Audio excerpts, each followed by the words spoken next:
हाँ दर्शक बंधु, वर्तमान समय एक खुशी खबर समस्त सामना को आसी।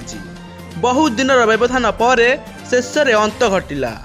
वर्षा सरिला निबंध यही तारीख में बह बंधन में बांधि होगा जाउछंती हॉलीवुड क्वीन वर्षा प्रियदर्शिनी।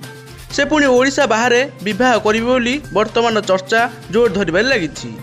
किए केतेबेले काहाको विवाह करिवो, किए केतेबेले काहाको डिवोर्स दबो ताहा विधिर विधान। किंतु वर्षा प्रियदर्शिनी दिने विवाह करथिले अनुभव महांती को। किंतु संपर्क में सूता घी एमती छिंडीगला जे कहीं जानीपारे ना। हठात एमती तांको भितर कौन होईगला जे सेमाने दुहे अलग होगाकू निष्पत्ति नहीं। तापर अनुभव और वर्षा सह सबु संपर्क छिंडाई जागृति शुक्ला को विवाह करी सुनार संसार गढ़िले। आ खुशी अच्छी दुई जन। ठीक सेहीपरि वर्षा दीदी ओडिशा रे विवाह करने को इच्छा नहीं।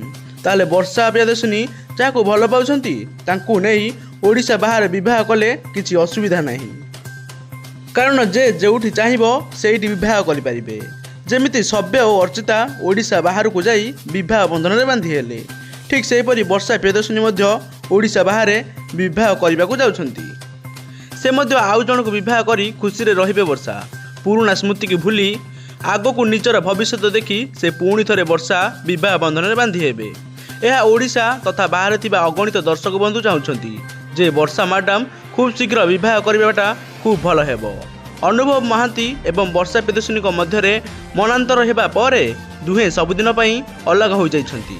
आउ एहार सुजोग नहीं अनुभव महांती जागृति को विवाह करी बेस खुशी अछंती। आउ वर्षा प्रियदर्शिनी द्वितीय विवाह करने आवश्यक नहीं ताहा आपण माने कमेंट बॉक्स रे निश्चित भाव में कमेंट कर जणातु।